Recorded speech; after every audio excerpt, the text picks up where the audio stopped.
नमस्कार. जय महाराष्ट्र. मी डॉक्टर अनिल फळे. सध्या दुर्गा महोत्सव चालू आहे आणि अशीच एक सामाजिक क्षेत्रामध्ये काम करणारी दुर्गा आपल्या सोबत आहे आणि त्यांचं नाव आहे वैशाली काळे. छत्रपती संभाजीनगर जिल्ह्यामध्ये त्या काम करतात. 2014 पासून त्या सस्टेनेबल डेव्हलपमेंट गोल संबंधी लोकांना प्रशिक्षित करतात आणि त्यांनी स्वतः प्रशिक्षण घेतलेलं आहे मास्टर ट्रेनर प्रवीण प्रशिक्षक म्हणून यशदा या संस्थेकडून. त्यांची स्वतःची एक सामाजिक संस्था आहे आणि या माध्यमातून त्या गेल्या अनेक वर्षांपासून सामाजिक क्षेत्रामध्ये आपला गाव असेल, जिल्हा असेल, मराठवाडा विभाग असेल, या ठिकाणी विविध प्रकारे ते काम करतात. आता त्यांचं वैशिष्ट्य काय आहे की त्यांची खूप इच्छा आहे की हे अप्रतिम मीडियाचं जे AM 2032 लाईव्ह हा जो कार्यक्रम आहे आणि त्या अंतर्गत जी श्वास महाराष्ट्राचा ही जी मोहीम आहे याच्यामध्ये सहभागी व्हायचं आहे. तर त्या दृष्टीने त्यांच्याकडनं आपल्याला बरंच काही जाणून घ्यायचं आहे. ते घेण्यापूर्वी माझी दर्शकांना विनंती की तुम्ही हे चॅनल सबस्क्राईब करा आणि आपल्या प्रतिक्रिया देखील बिनधास्तपणे याच्यावर नोंदवा. बऱ्याच जणांना असं वाटत असतं की मला अमुक काम करावं वाटतंय गावामध्ये, तालुक्यामध्ये, जिल्ह्यामध्ये, परंतु मला एक व्यासपीठ नाहीये. तर त्यांच्यासाठी हे श्वास महाराष्ट्राचा हे व्यासपीठ आहे. आता मुळात अप्रतिम मीडिया म्हणजे ही पत्रकार संस्था आहे आणि पत्रकार संस्था या मुळे आपण विकास पत्रकारिता हे डोळ्यासमोर ठेवून नेहमी काम करत आलेलो आहे. आता अनेक दैनिक आहेत, अनेक टीव्ही चॅनल आहेत, अनेक सोशल मीडिया आहेत. त्या ह्याच्यावर अप्रतिम मीडियाचं वेगळेपण असं आहे की अप्रतिम मीडिया ही मल्टीटास्किंग मीडिया एजन्सी आहे. मग या एजन्सीने असं ठरवलं की पत्रकारांना आपण आरोग्य, पर्यावरण, कृषी, वेगवेगळ्या क्षेत्रामध्ये जे काम करतात, बातम्या देतात, त्यांना चौथा स्तंभ हा पुरस्कार देऊन त्यांचा गौरव करायचा. आणि 2010 सालापासून तो उपक्रम राबवला जातो. आणि मग विकास पत्रकारिता लक्षात घेता एक विशिष्ट विषयाला वाहिलेलं, म्हणजे ज्याला पत्रकारांना माहिती की त्याला बीट म्हटलं जातं, बीट जर्नालिझम. मग कुणी शिक्षणाच्या बातम्या देत आहे, कुणी क्राईमच्या बातम्या देत आहे, कुणी शेतीच्या देत आहे. असे वेगवेगळे बीट्स वाटलेले असतात. मग ते डोळ्यासमोर ठेवून काम करत असतो. आणि ज्या वेळेला आपण शाश्वत विकास ध्येयांचा विचार करतो, म्हणजे 1 ते 17 ध्येय आहेत, तर त्याच्यामध्ये हे सगळे विषय येतात. म्हणजे आरोग्याचं आहे, तुमचं गरिबी निर्मूलन आहे, रोजगार निर्मिती आहे, शाश्वत शहरे, शाश्वत गावं, असे वेगवेगळे त्याच्यामध्ये विषय आहेत. मग ते लक्षात घेऊन पत्रकारांनी त्या अर्थाची शाश्वत विकास ध्येय केंद्रित पत्रकारिता केली पाहिजे. त्यासाठी आपण AM 2032 लाईव्ह, AM म्हणजे अप्रतिम महावक्ता public talent reality show series 2032 शाश्वत विकास ध्येयाच्या दिशेने, असं हे एवढं मोठं नाव आहे. आणि त्याचं संक्षिप्त नाव आहे AM 2032 लाईव्ह, हे त्याचं नाव आहे. आणि त्या अंतर्गत ही श्वास महाराष्ट्राचा ही मोहीम सुरू आहे. आता वैशाली काळे यांच्यासारखे जे मास्टर ट्रेनर आहेत महाराष्ट्रामध्ये, त्या महाराष्ट्रातल्या प्रत्येकासाठी हे व्यासपीठ उपलब्ध आहे. त्यांना आम्ही विनंती करतोय की तुम्ही जरी मास्टर ट्रेनर म्हणून तुमचं काम मर्यादित असेल तर त्याला थोडंसं पत्रकारितेची देखील तुम्ही जोड देऊ शकता. आणि मग हे शासन सोडून हा कार्यक्रम आहे. हा शासनाचा कार्यक्रम नाही, परंतु शासनाशिवाय व्यवस्था पूर्ण होत नाही. त्याच्यामुळं शाश्वत विकास ध्येयांची जी अंमलबजावणी, आणि ती अंमलबजावणी जागतिक स्तरावर होती म्हणून त्याला जागतिक ध्येय म्हटलं जातं. मग त्याला स्थानिक पातळीवर देखील महत्व आहे. आणि स्थानिक पातळी म्हणजे गावापासून जगापर्यंत, म्हणजे थोडक्यामध्ये काय की जगामधलं गाव जे आहे त्यातली गरिबी दूर झाली तर आपोआप सगळ्या जगामधली गरिबी दूर होणार आहे. हे पहिलं त्याचं ध्येय आहे. तर ह्या अनेक गोष्टी आहेत, अनेक खूप बोलण्यासारखं आहे. होतं काय माहिती का, की शासन जे आहे, शासन म्हणजे शासनाचा एक विभाग आहे नियोजन, सांख्यिकी, अर्थ खातं. सांख्यिकी विभाग काय करतं, प्रत्येक जिल्ह्यामधून कोणत्या गावामध्ये, कोणत्या तालुक्यामध्ये, कोणत्या जिल्ह्यामध्ये, कोणत्या विभागामध्ये अमुक अमुक योजनांवर किती खर्च झालेला आहे, मग त्याचा किती लोकांना लाभ झालेला आहे, किती त्याचे लाभार्थी आहेत, याच्यावरून आकडेवारी घोषित करतं. मग किती लोकांचं दारिद्र्य दूर झालेलं आहे, ज्यांच्याकडे पिवळं रेशन कार्ड आहे त्यांच्याकडे आता पांढरं आलंय का, म्हणजे थोडक्यात प्रवास त्याचा श्रीमंतीकडं किंवा उच्च मध्यमवर्गीयाकडं किंवा मध्यमवर्गीयामध्ये झालेला आहे का, हे सगळं काउंट केलं जातं. आणि मग ते काउंट केल्यानंतर SDG नंबर 1 जे आहे, पॉवर्टी इरेडिकेशन म्हणजे गरिबी निर्मूलन, त्याच्यामध्ये ते आकडे टाकले जातात. मग ते असे प्रत्येक गोष्टीचे आकडे, शासनाच्या शेकडो योजना आहेत, केंद्र सरकारच्या पुरस्कृत अनेक योजना आहेत, त्या योजनांची तुमच्या गावामध्ये, तुमच्या तालुक्यामध्ये कशा प्रकारे अंमलबजावणी होती, ते लक्ष घेऊन, त्याचे आकडे लक्षात घेऊन ते पाठवले जातात नीती आयोगाकडे. आणि मग नीती आयोग काय करतो? सगळ्या भारतामधल्या प्रत्येक राज्यामधल्या, प्रत्येक विभागामधल्या, जिल्ह्यामधल्या, तालुक्यामधल्या, गावामधल्या सगळ्या आकडेवारी लक्षात घेतं आणि त्याचा डेटा तयार करतं. आणि तो SDG डेटा म्हणून हे युनायटेड नेशनकडे पाठवतो. मग युनायटेड नेशन त्याच्यावर स्कोअर देतं की भारता, म्हणजे 193 देश आहेत, त्या 193 देशामध्ये पैकी भारताने किती अचिव्हमेंट केलेलं आहे. म्हणजे 15 सप्टेंबर 2015 रोजी याला सुरुवात झाली. आपल्याकडे 1 जानेवारी 2016 रोजी हे काम सुरू झालं. मग वैशाली काळे यांच्यासारखे शेकडो जण आहेत. कमी होतो. प्लस ती माती जर वाहून जाऊ नये तर त्याच्यावर आणखी एक उपचार केला जातो की त्याच्यावर आपण वनस्पती लावल्या जातात. त्या पण कशा म्हणजे झुडूप टाईप, करवंद वगैरे, त्याला मुळ्या जास्त असतात. जास्त करून डोंगरामध्ये करवंद असे काही वनस्पती घेऊ शकतो, पण झुडूप टाईप त्याच्यामध्ये वनस्पती लावल्या जातात. म्हणजे त्याने काय होतं, मुळ्या माती धरून ठेवते आणि माती जास्त वाहत नाही. CCT झाली त्यानंतर ती चर जिथपर्यंत. ज्यांनी यशदामधून प्रशिक्षण घेतलेलं आहे, त्यांनी मास्टर ट्रेनर म्हणून काम केलेलं आहे. तेव्हा मी आता अधिक वेळ न घेता, मी वैशाली काळे, मी आपल्याला असं विचारतोय की 2014 पासून तुम्ही काम सुरू केलं, तर तुमचा एकूण अनुभव कसा राहिलेला आहे? सर्वप्रथम नमस्कार. मी वैशाली काळे, छत्रपती संभाजीनगर या जिल्ह्यामध्ये प्रवीण प्रशिक्षक म्हणून काम पाहते. तर जेव्हा 2014 पासून मी या यशदा मधून TOT घेऊन आणि जिल्हा लेवल असेल, तालुका लेवल असेल किंवा ग्रामीण भागात असेल, हे प्रशिक्षण देताना खूप साऱ्या गोष्टी अशा आहे की त्या मला शिकायला मिळाल्या. आणि शिकता शिकता म्हणजे आपण दुसऱ्यांना तर जे प्रोजेक्ट असतील, ज्याही विषयावर मार्गदर्शन करायचं असेल, तर त्या मार्गदर्शन करत असताना ज्या ऍक्च्युली गावातल्या समस्या असतात, त्या समस्या त्याही पेक्षा खूप मोठ्या आहे आणि आपल्या ह्या समस्येवर काम करायचं आहे. तर याचा अभ्यास खूप छान प्रकारे झालेला आहे. त्यानंतर तळागाळात गेल्यावर अनेक असे विषय असतात. शासनाचा प्रोजेक्ट एक वेगळा असतो, पण त्या प्रोजेक्टवर काम करत असताना ज्या विषयाचं आपण प्रशिक्षण देतोय, त्या विषयाचं प्रशिक्षण देत असताना जेव्हा आपण चर्चा करतो, मग ते ग्राम सरपंच असतील, ग्रामपंचायत अधिकारी असतील किंवा इतर केडर असेल, तर या त्यांच्याशी बोलताना, मार्गदर्शन करताना त्यांच्या प्रश्नांमधून खूप साऱ्या गोष्टी शिकायला मिळतात आणि अभ्यासालाही मिळतात.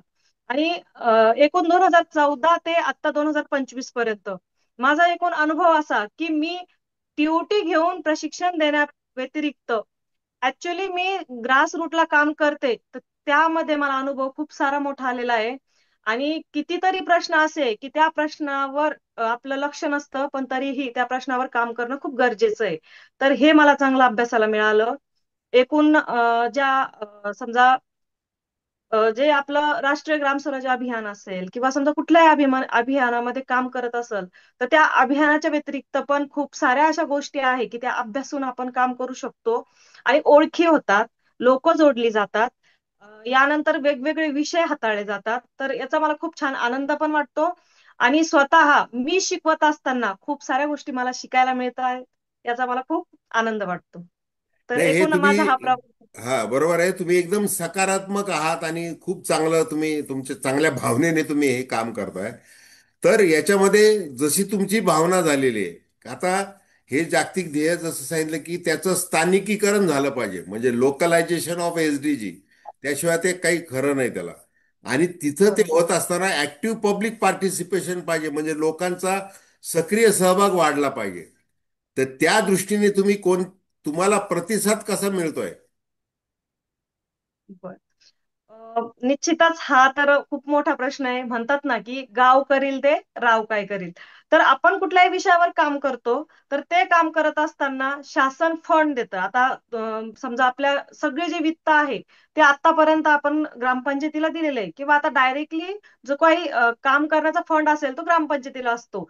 पण तिथे फक्त ग्रामपंचायत अधिकारी आणि सरपंच हे दोघच निर्णय घेणारे नसतात. त्यामागे बॉडी आली, त्यानंतर समित्या आल्या वेगवेगळ्या, आणि समित्यांनी मग आपल्या वेगवेगळ्या विविध घटकातून ते निवडलेले गावातले नागरिक असतात. या नागरिकांना खरंच त्या योजनेचे असेल किंवा एखाद्या जे आपण शासकीय एखादा प्रोजेक्ट राबवतोय त्या प्रोजेक्टची माहिती असेल, की हा जो प्रोजेक्ट राबवतोय किंवा हे अभियान असेल, योजना असेल, हे जे राबवतोय हे तळागाळापर्यंत गेलंच पाहिजे. आणि कुठलीही योजना बंद पडण्याचं कारण हेच असतं की ते लोकांना त्याची म्हणजे व्यवस्थित जागरूकता नसते, किंवा तो विषय माहीत नसतो. मग त्यामुळेच बऱ्याचशा अशा योजना आहे की त्या तिथंच रखडल्या जातात. तर निश्चितच हा सगळ्यात मोठा वाटा आहे की गावाचा लोकसहभाग मिळवणे. आणि लोकसहभाग हा तेव्हाच कंप्लीट होईल की तिथल्या समित्यांची बैठक होईल, तिथली मासिक बैठक होईल, जे ग्रामपंचायत बॉडी असेल त्यांची, त्याही पुढे महिला सभा होतील, त्याही पुढे आपली गट चर्चा असेल, आता तर बालसभावर पण आपण भर देतोय, त्यानंतर मुख्य म्हणजे ग्रामसभा. तर विशेष म्हणजे आता ग्रामपंचायत ठराविक एक 4-6 अशा ग्रामसभा घ्यावा.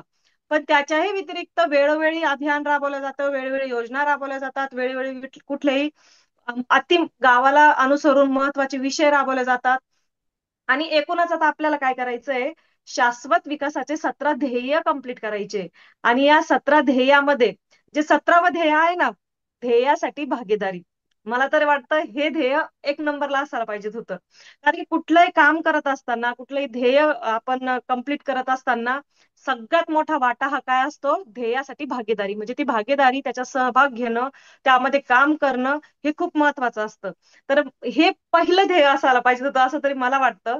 पण हे जे बघा ठरून वैशाली मॅडम, आता तुम्ही अतिशय महत्वाचं बोललात म्हणून मी तुम्हाला थोडस अडवतोय. हे जे सर्वांचं सहकार्य पाहिजे.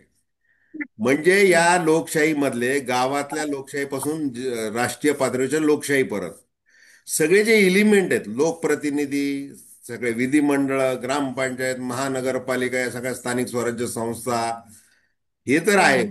दुसरं सामाजिक संस्था, ज्या अशासकीय संस्था आहेत, जशी तुमची एक संस्था आहे, आणि अशा सगळ्या संस्थांचा सहभाग त्याच्यामध्ये पाहिजे. त्याच्यानंतर प्रसार माध्यमांचा पाहिजे. जो आम्ही अप्रतिम मीडिया, आम्ही सगळ्या प्रसार माध्यमांना सोबत घेऊन अनेक कार्यक्रम करत असतो. मुंबईला करतो, इतर अनेक ठिकाणी आम्ही केलेले आहेत. मुंबई, पुणे, तुमचं छत्रपती संभाजीनगर, वेगवेगळ्या ठिकाणी केलेले आहेत कार्यक्रम. ते एक महत्वाचे असतात. दुसरं, खाजगी संस्था, खाजगी उद्योग असतील, व्यापारी असतील, मोठमोठ्या कंपन्या असतील, ज्याला आपण कॉर्पोरेट वगैरे असं म्हणतो. त्या कॉर्पोरेटचा एक निधी असतो, CSR, कॉर्पोरेट सोशल रिस्पॉन्सिबिलिटी म्हणून. तो निधी असेल, त्यांचा पुढाकार पाहिजे. दुसरी गोष्ट, महिला, युवक यांचा, या संघटनांचा सहभाग पाहिजे. त्याच्यानंतर हो. आपण ज्याला सिव्हिल सोसायटी म्हणतो, नागरिकांचा त्याच्यामध्ये सहभाग पाहिजे. आणि सगळ्यात महत्वाचं म्हणजे शिक्षण क्षेत्राचा सहभाग पाहिजे. हे सगळं आहे. आणि मग ते लक्षात घेऊन आपण ज्या वेळेला हे AM 2032 ला ज्या वेळेला कॉन्सेप्ट त्याची हे केली, आणि ती कॉन्सेप्ट आपण केंद्र सरकारकडे रजिस्टर केली, तर ती करत असताना आपण जसं तुम्ही सांगितलंय महत्व त्याचं, की सगळ्यांनी मिळून हे प्रश्न सोडवायचा आहे. शाश्वत विकास, ते ध्येय जर आपल्या गावामध्ये साध्य करायचे, तर हे सगळे घटक एकत्र आले पाहिजे. आणि त्यासाठी आपण काय केलेलं आहे, की प्रत्येक गोष्टीसाठी फोरम केलेला आहे. म्हणजे राजकीय लोकांसाठी एक फोरम आहे, आध्यात्मिक लोकांसाठी फोरम आहे, शैक्षणिक लोकांसाठी, संस्थांसाठी एक फोरम आहे. असे वेगवेगळे फोरम तयार केलेले आहेत. खाजगी व्यावसायिकासाठी असा एक फोरम आहे, NGO साठी एक फोरम आहे. तर तुम्ही www.apratimmedia.in या वेबसाईटवर ते फोरम आहेत. त्याच्यामध्ये तुम्ही इतरांना सांगा की तुम्ही त्याच्यामध्ये नोंदणी करा तुमची. हे तुम्ही आवर्जून सांगा लोकांना.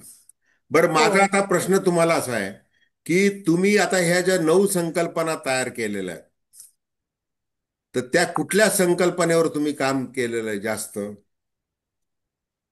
मी वुमन फ्रेंडली विलेज म्हणजे महिला स्नेही गाव. हा. तर जेव्हा कुठेही समजा महिलांचा सहभाग ज्याही ग्रामपंचायत मध्ये असेल, किंवा आता आपण घरापासून उदाहरण घेऊ, जिथंही महिलांचा सहभाग असेल तिथं निश्चितच काम व्यवस्थितरित्या होत असतं. तर मला महिला स्नेही गाव या ध्येयावर किंवा या संकल्पनेवर काम करायला आवडतं आणि मी केलेलं पण आहे. बऱ्याचशा ठिकाणी मी प्रशिक्षण पण दिलंय. ज्या वेळेला घराचा जर कधी आपल्याला एखादं काही काम असेल, नियोजन असेल, तिथं आपण महिलांना इन्व्हॉल्व करून घेतो आणि ते नियोजन आपल्याला मान्य असतं. मग निश्चितच एखाद्या ग्रामपंचायतमध्ये, एखाद्या गावामध्ये आपण कुठलं तरी योजना राबवतोय, कुठलं तरी अभियान राबवतोय, तर त्या ठिकाणी पण महिलांचा सहभाग हा असलाच पाहिजे. निश्चितच पाण्याचा प्रश्न असेल, त्यानंतर पुन्हा स्वच्छतेचा प्रश्न असेल किंवा कुठलाही मुलांच्या शिक्षणाच्या बाबतीत असेल, या सगळ्या गोष्टीमध्ये महिलांचा खूप मोठा वाटा आहे. जरी आरक्षण 50% असलं तरीही ते 70 ते 80% ग्रामपंचायतमध्ये आता महिला आहे. म्हणजे जरी 9ची बॉडी जर असली तर 4.5 4.5 तर नाहीच आहे. निश्चितच 6 महिला, बाकीचे पुरुष, 3 पुरुष, 5 महिला, 4 पुरुष 9च्या बॉडीमध्ये असं दिलेलं आहे. तर त्यांना म्हणजे आपण त्यांचे मत पण मांडू शकतात. त्या तिथं सजेशन देऊ शकतात आणि महिलांचं सजेशन हे अभ्यासूक असतं. तर निश्चितच मला महिला स्नेही या थीमवर काम करायला खूप आवडलं आणि कंटिन्यू चालू पण आहे. त्यानंतर दुसरं जे आहे बालस्नेही गाव. हम्म. बालस्नेही गावामध्ये पण आता मुलांचे पण विचार, जर एखाद्या मुलाला जर एखादं गावाचं चित्र काढायला लावलं ना, तर तो खूप छान रित्या चित्र रंगवतो आणि सांगतो माझ्या भविष्यातलं गाव कसं असलं पाहिजे. म्हणजे तो स्वप्न रंगवतो आणि तो कुठंतरी एक ऑफिसर, कुठंतरी एक मोठा नेता किंवा कुठंतरी मोठा मी क्लास 1 अधिकारी, क्लास 2 अधिकारी झालेला दाखवतो. तर या सगळ्या संकल्पनेतून मुलांचे पण विचार कुठं कमी नाहीये, तेही घेतल्या जातात. तर निश्चितच महिला स्नेही गाव आणि बालस्नेही गाव, आणि त्यानंतर तिसरी जी थीम आहे स्वच्छ व हरित गाव. तर संत तुकाराम महाराजांनी पण सांगितलेले वृक्षवल्ली आम्हा सोयरी. तर ते पण इतकं छान की आता ऑक्सिजनची गरज आहे. कोरोनाने खूप साऱ्या गोष्टी आपल्याला सांगितलेल्या पण आहे. जे वेगवेगळे समजा आपल्यावर अडचणी येतात किंवा समजा एखाद्या वेळेस निसर्गाचा उद्रेक होतो त्यावेळेला म्हणजे आपल्याला झाडं किती महत्वाचे, स्वच्छता किती महत्वाची, या सगळ्या गोष्टी म्हणजे ह्या 3 थीम मला खूप महत्वाच्या वाटतात आणि मला याच्यामध्ये काम करण्याची संधी पण मिळालेली आहे. तर तुम्ही कुठे कुठे कार्यक्रम केलेत किंवा काय स्वरूप होतं, कोणत्या संस्थांबरोबर केलेत, कोणते अधिकारी तुमच्या, म्हणजे काय त्याच्याबद्दल व्यवस्थित जरा तपशील असं सांगा. हो. राष्ट्रीय ग्राम स्वराज अभियान अंतर्गत जिल्हा परिषद मधूनच मी या थीमवर काम केलेलं आहे. आणि त्यानंतर PRTC खामगाव म्हणून जे आहे पंचायत राज प्रशिक्षण केंद्र, तिथूनही मला खूप सारी म्हणजे बीड जिल्हा असेल, अहिल्यानगर जिल्हा असेल, छत्रपती संभाजीनगर जिल्हा असेल, नांदेड जिल्हा असेल, इथं मला प्रशिक्षण देण्याची संधी मिळालेली आहे. आणि जे जिल्हा परिषद मधलंच डिपार्टमेंट जे आहे की तिथले जे आपले डेप्युटी सीओ असतील किंवा तालुका अधिकारी असतील, पंचायत राज अधिकारी, यांनी सगळ्यांनी म्हणजे सपोर्ट देऊन त्यानंतर यशोदामध्ये प्रथमतः TOT घेतलं आणि नंतर मग हे जिल्ह्यामध्ये काम केलेलं आहे. हं. आणि मग तुमची त्या संस्थेचं नाव काय, तुमची सामाजिक संस्था आहे? जी मी माझी स्वतःची संस्था सुरू केलेली आहे, राजमाता सोशल वेलफेअर फाउंडेशन म्हणून. हं. आणि याच्यामध्ये मी जसं तुम्हाला अगोदरच बोलले की जेव्हा मी प्रशिक्षण देत असते त्यावेळेला मला वेगवेगळे प्रश्न असे गावातले की ज्याच्यावर काम करण्याची आवश्यकता आहे, या विचाराने हं. मी ती संस्था उभी केलेली आहे. आणि संस्था आता नव्याने सुरू आहे. तर अजून समजा याच्यावर काम आणि कुठल्या विषयावर मी चांगलं परफेक्टली काम करू शकतो याचा अजून स्टडी सुरू आहे माझा. आणि मी ते काम निश्चितच सोशल वेलफेअर फाउंडेशन म्हटल्यानंतर मला निश्चितच काम एखाद्या गावातल्या चांगल्या प्रश्नावर काम करायला आवडेल. नाही, तुम्ही करताच आहे ते चांगलं. आता हे सगळं 2014 पासून तुम्ही करताय, वेगवेगळ्या ठिकाणी करताय. तर आपल्याला नेमकं काय करायचं हे याची निश्चित अशी तुमच्याकडे माहिती आहे, तुम्हाला तसं प्रशिक्षण तुम्ही घेतलेलं आहे. आणि या सगळ्या गोष्टीसाठी 13, 14, 15 हे तिन्ही ध्येय जे आहे ना, तर सगळे या विषयाशी निगडीत आहे जलस्रोत बळकटीकरणासाठी. बघा, 13वं ध्येय जे आहे ते हवामान बदल विषयी आहे. आणि हवामान बदल हा कशासाठी आपल्याला करायचा आहे गावामध्ये, तर याच्यासाठी आपल्याला काय करायचं, आता हा थोडासा व्हिडिओ आहे ना, तर सगळे या विषयाशी निगडीत आहे जलस्रोत बळकटीकरणासाठी. बघा, 13वं ध्येय जे आहे ते हवामान बदल विषयी आहे. आणि हवामान बदल हा कशासाठी आपल्याला करायचा आहे गावामध्ये, तर याच्यासाठी आपल्याला काय करायचं, आता हा थोडासा व्हिडिओ. आणि प्रत्यक्ष तुम्ही काम देखील करता. आता हे करत असताना तुमच्या अवतीभोवती अनेक लोकप्रतिनिधी समोर येतात, वेगवेगळ्या सामाजिक क्षेत्रातले लोक तुमच्या संपर्कात येतात. जे प्रशिक्षणासाठी म्हणून येतात ते आम नागरिक असतील, महिला असतील, शिक्षक असतील, तेच तुमच्या समोर येतात. तर त्यांच्या, मला अगदी प्रांजळपणे तुम्ही सांगा की शाश्वत विकास ध्येय याच्याबद्दल ह्या बाकीच्या घटकांकडे किती प्रमाणात माहिती पोहोचलेली आहे? निश्चितच सरपंच जे आहे, सरपंचासाठी वेगळं प्रशिक्षण आहे, सरपंच प्रशिक्षण म्हणून. तर त्यांनाही त्यांच्या ग्रामपंचायतमध्ये कुठल्या थीमवर काम करू शकतात, प्राधान्यानं कुठल्या 3 थीम घ्यायच्या, कुठले 3 विषय घ्यायचे. त्यानंतर दुसरं प्रशिक्षण जर म्हटलं तर आता जलजीवन मिशन सुरू होतं, तर तेही आपण त्यामध्ये सरपंच, ग्रामपंचायत अधिकारी, अंगणवाडी आशाताई आणि जलसुरक्षक या जे केडर आहे गावातले आणि अधिकारी आणि लोकप्रतिनिधी यांच्यासोबत ते छान प्रोजेक्ट राबवला गेलेला आहे. त्यांना छान त्या विषय जलजीवन मिशनचं प्रशिक्षण देण्यात आलेलं आहे. त्यांना त्यांच्या पुढील म्हणजे 2030 पर्यंत या थीम तर आपल्याला कम्प्लीट करायच्याच आहे. पण जे पाण्याचा प्रश्न जो आहे आणि तो पाण्याच्या प्रश्नावर पुढील 30 वर्षापर्यंत तुम्हाला कुठलीही योजना मिळणार नाहीये. आणि निश्चितच पाणी फक्त हे आपण ठीक आहे, आपल्याला सगळं व्यवस्थित मिळतंय, पण पुढच्या पिढीसाठी आपल्याला काहीतरी करून ठेवायचंय. आणि नावच दिलेलं आहे आपल्याला की शाश्वत विकास ध्येय. शाश्वत म्हणजे चिरंतन टिकणारं. मग कुठलंही काम करत असताना आपल्याला चिरंतन टिकणारच काम करायचंय, हे सरपंच प्रशिक्षण मध्ये पण सांगितलेलं आहे. त्यानंतर जलजीवन मिशन असेल, जलस्रोत बळकटीकरण असेल, त्यानंतर पुन्हा एसडीजी असेल, सस्टेनेबल डेव्हलपमेंट प्रोग्रामचा विषय असेल, हे अंगणवाडीताई असेल, आशाताई असेल, त्यानंतर जलसुरक्षक असतील, ग्रामपंचायत शिपाई असतील, या ग्रामपंचायत अधिकारी असतील, सरपंच असतील, यांच्यापर्यंत हा विषय गेलेला आहे. आणि ज्या त्या विषयानुसार ज्या त्या प्रोजेक्टमध्ये आपण विषयानुसार सगळ्या गावातल्या केटरर्सशी आपण संपर्क साधत असतो आणि प्रशिक्षण देत असते. तर प्रशिक्षण देताना कुठल्या म्हणजे आता बघा, गावामध्ये अगोदर सांगितलं की लोकसहभाग मिळवायचा आहे. आणि गावातली आशाताई, अंगणवाडीताई, सीआरपी ताई असेल, जलसुरक्षक असले हे आणि सरपंच असतील, हे गावातले असतात. त्या त्या गावामध्ये त्यांना त्या गावाची एक समस्या माहित असते आणि त्या समस्येवर ते किती पुढाकार घेतील, कोणाचा सपोर्ट घेतील, हे प्रशिक्षणामध्ये आपण शिकवत असतो. तर या गोष्टी शिकवत असताना ह्या घटकांपर्यंत तर आम्ही व्यवस्थितरित्या पोहोचलेलो आहे. आणि सगळ्यांना माहिती आहे की आता जर एखाद्या योजनेवर आता फंड मिळालेला आहे आणि नंतर जर आपण पुन्हा त्या फंडसाठी मागणी करतोय, तर ते निश्चितच लवकर कंप्लीट होणार नाहीये. त्यासाठी गांभीर्यानं कुठलाही विषय जर ग्रामपंचायतीने हातात घेतला तर त्या विषयावर छान प्रकारे काम झालंच पाहिजे. तर या सगळ्या गोष्टी प्रशिक्षणामध्ये गावातल्या या 6 केडर पर्यंत पोहोचलेल्या आहेत. तर हे गावामध्ये तुम्ही आता जे म्हटले की फंड आले मग ते काम झालंच पाहिजे असं तुम्ही एक अधिकाऱ्याने तुम्ही सांगता लोकांना, सरपंचाला, यांना त्यांना, तर मग ते कसं होतंय का तसं 100%? हो, जी योजना आलेली असली तर त्या योजनेचा फायदा त्या ग्रामपंचायतीला घ्यायचाच असतो. म्हणजे की अगोदर सांगितलेलं की शाश्वत काम काही काही करायचंय. काही काही योजनांची उदाहरणं द्या, नावं सांगा, कोणत्या गावामध्ये केलंय, काय केलंय ते सांगा. तसंच जलजीवन मिशनची योजना ही सगळीकडे राबवली गेली आणि पाण्याचा प्रश्न हा सगळ्यांनाच आहे. त्यानंतर आता नवीन जो विषय होता तो जलस्रोत बळकटीकरणाचा होता. हम्म. म्हणजे काही गावामध्ये जलजीवन मिशनचे म्हणजे पाण्याच्या टाक्या झाल्या, पाईपलाईन झाली, विहीर झाली, त्यानंतर पुन्हा घरापर्यंत नळ गेले. पण निश्चितच आता ठीक आहे, ह्या वर्षी पाऊस चांगला आहे, चांगला म्हणजे नुकसान करतोय पण तरी पाणी चांगलं आहे की पुढील हम्म. आपल्याला काही वर्षापर्यंत पाण्याचं टेन्शन नाही राहणार.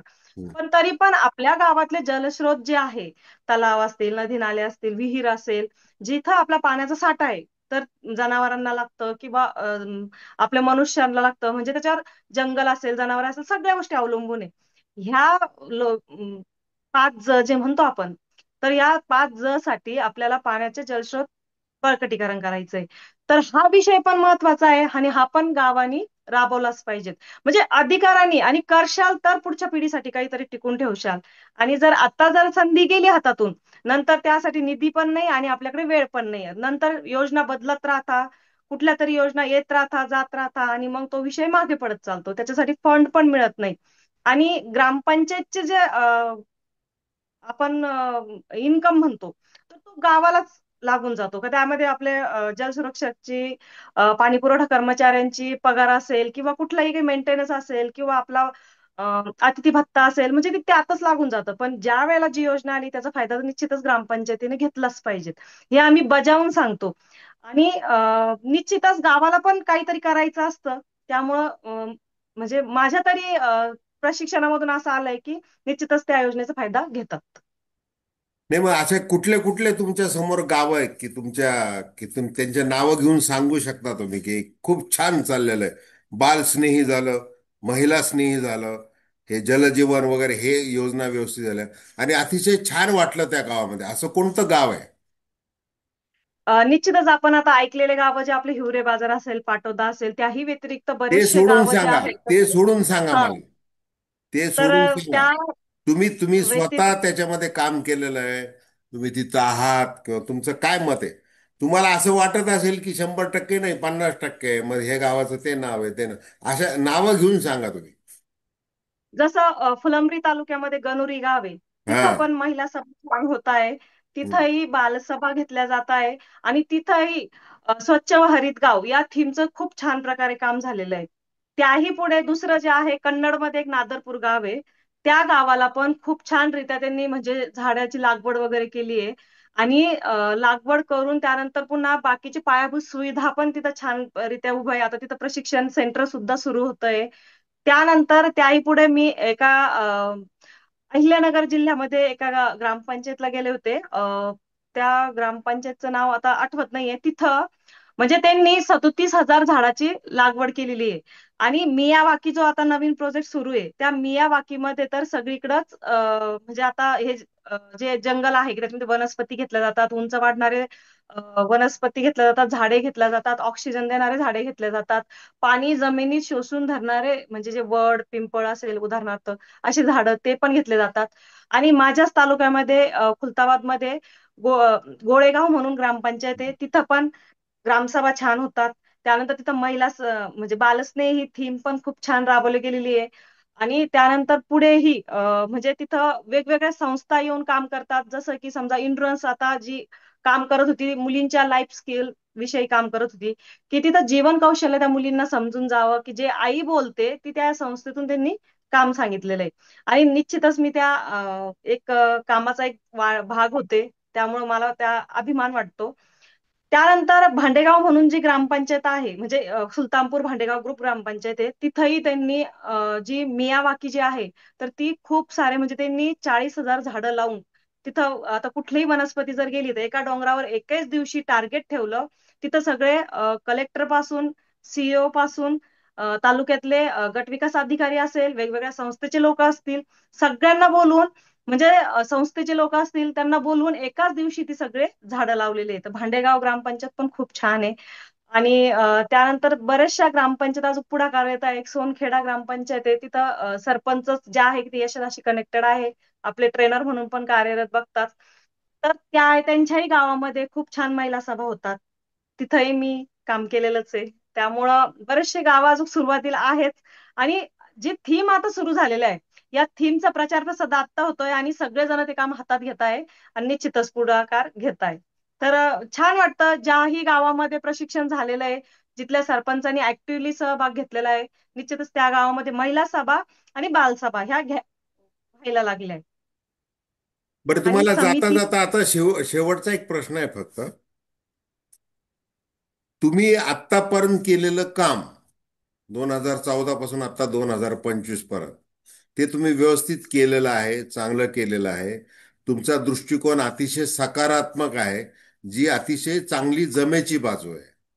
आणि मग आता ज्या वेळेला पत्रकारितेची जोड तुम्हाला याच्यामध्ये मिळणार आहे, म्हणजे काही लोकांच्या तुम्हाला मुलाखती घ्यायच्या आहेत, काही तुम्ही चांगल्या चांगल्या मुलाखती घेऊ शकता.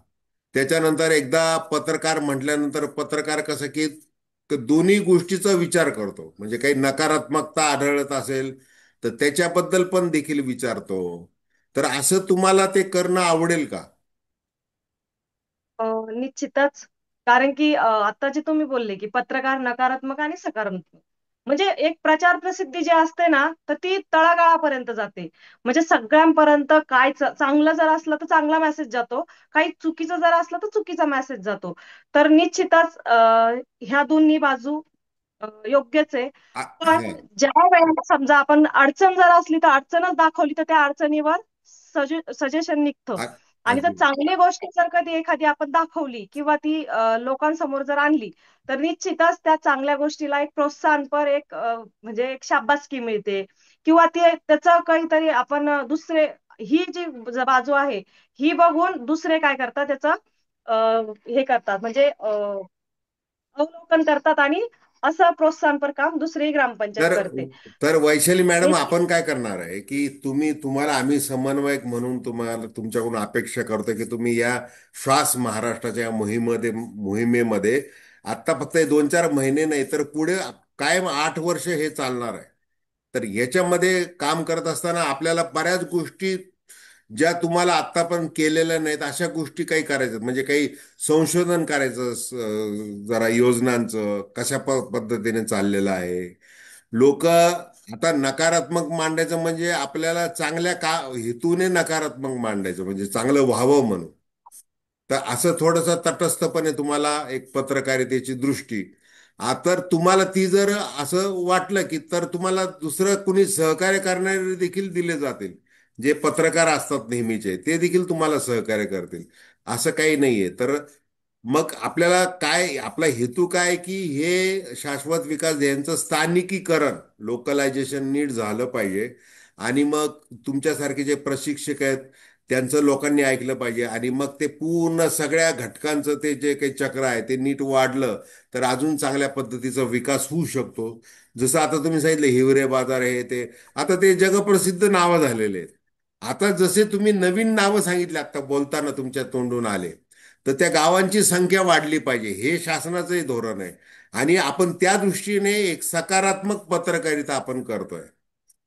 याचाच एवढा ह्या श्वास मोहिमेचा एक प्रमुख भाग आहे. तर याच्यानंतर आपण वेळोवेळी संपर्कात असू.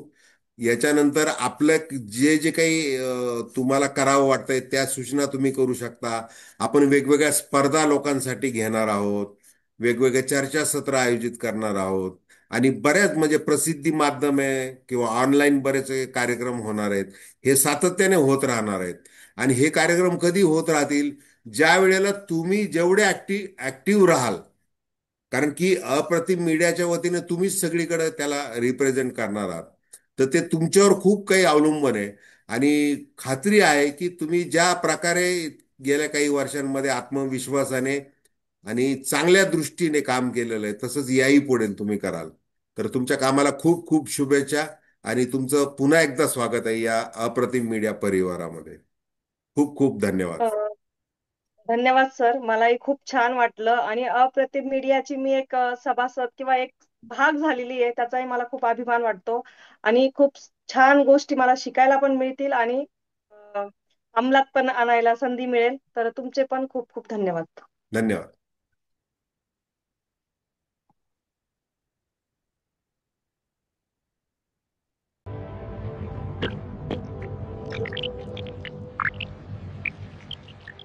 नमस्कार मंडळी, आपल्या आत दडलेल्या विकास सैनिकाला बाहेर काढा आणि लढा निर्भीड पत्रकार म्हणून. कोणत्याही क्षेत्रातील वयोगटातील जागरूक नागरिकांसाठी अप्रतिम SDG जर्नलिझम क्रॅश कोर्स.